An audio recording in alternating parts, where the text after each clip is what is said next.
Bonjour à tous, alors on va continuer aujourd'hui la vidéo qu'on avait commencé hier, donc comment reconnaître un manipulateur ou une manipulatrice.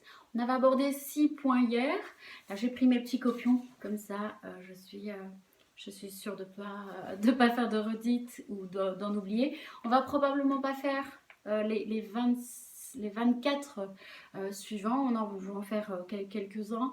Et puis vous retrouverez la liste, je vais la mettre sur mon site internet, donc lamaisoncoquelicot.com. Il y a un lien quelque part en haut. Voilà, donc moi celui-là je l'aime beaucoup parce qu'en fait une des caractéristiques du manipulateur c'est qu'il fait croire aux autres qu'ils doivent être parfaits. Donc voilà, vous êtes parfaite, vous pouvez absolument pas changer d'avis.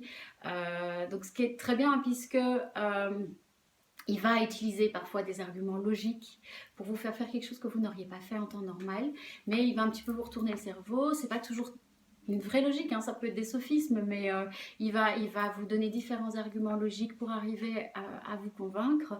Et puis, puisque vous ne pouvez pas changer d'avis, que vous devez être parfaite ou parfait, et bien voilà, même si vous vous rendez compte que c'est pas normal, vous avez dit oui alors qu'en fait vous auriez aimé dire non, mais comme de toute façon vous devez être parfait, vous n'avez pas le droit de changer d'avis, ben, vous devrez le faire. Et puis si jamais vous changez d'avis, vous allez le décevoir. Et comme il adore se positionner en victime, ben voilà, c'est lui la victime. Voilà, alors on en a déjà fait 3 du coup d'un coup. Le manipulateur, donc la personne, elle va douter des qualités de tout le monde, elle va critiquer tout le monde, forcément il n'y a que lui ou elle qui est parfait, donc le manipulateur, la manipulatrice va dévaloriser tout le monde. À la rigueur, ça va être avec des petits traits d'humour, hein, c'est pas toujours de front, mais il va critiquer tout et tout le monde. Il va évidemment semer la zizanie, ça divisé pour mieux régner. Donc le manipulateur, la manipulatrice, il va semer le chaos autour de lui. D'ailleurs, on reconnaît qu'on est face à un manipulateur parce que bien souvent, le manipulateur, même quand il n'est pas là, on parle de lui. Il va susciter énormément de... Il va être l'objet de conversations même quand il n'est pas là. Et ça, c'est souvent un petit indice que la personne est manipulatrice.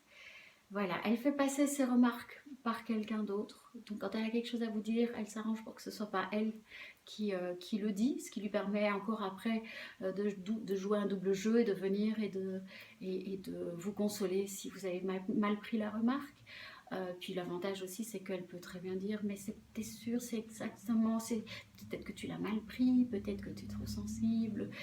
Voilà, donc oui, on n'est qu'à 3 minutes, donc on peut un petit peu continuer. Donc oui, le fait qu'elle aime se placer en victime, ça c'est chouette parce que... Enfin, c'est chouette. Mais c'est surtout que, bon, comme c'est une pauvre victime, ça va l'aider quand vous n'avez pas toujours envie de faire quelque chose, mais vous dites, bah, le pauvre, la pauvre, il n'a pas toujours une vie facile. Et voilà. Elle a des grands principes moraux, enfin non, elle utilise vos principes moraux pour, euh, pour vous faire ce qu'elle a envie que vous fassiez. Cela dit, ces principes moraux, elle ne les applique pas pour elle. Mais donc la personne manipulatrice, elle va vraiment utiliser vos arguments pour vous faire ce que vous n'avez pas toujours envie de faire. Voilà, et bon, on va aller en faire un petit dernier. Alors, oui, on va en faire encore quelques-uns. Donc, la personne manipulatrice, elle va vous mentir.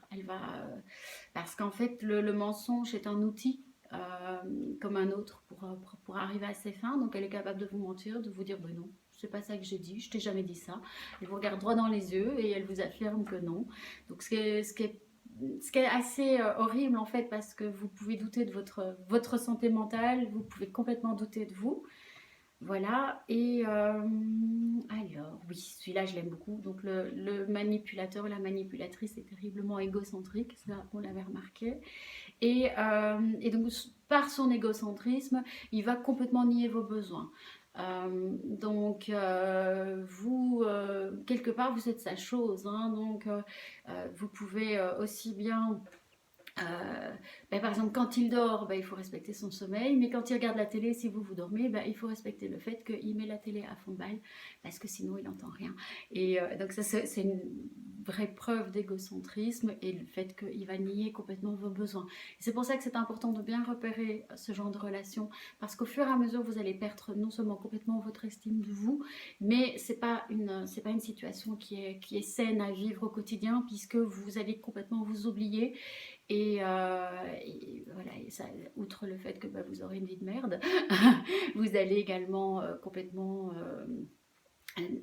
diminuer votre système immunitaire. Enfin, c'est pas une situation qui est agréable à vivre. Voilà, on va continuer demain pour les derniers points. Et puis, prenez soin de vous. J'espère que ce confinement se passe bien et voilà, profitez aussi un petit peu du temps pour lire, pour apprendre des nouvelles choses. On trouve plein de tutos très intéressants sur YouTube si vous avez envie d'essayer un nouvel instrument de musique ou n'importe quoi. C'est le moment, prenez soin de vous, vous le méritez, je vous embrasse très fort. À bientôt.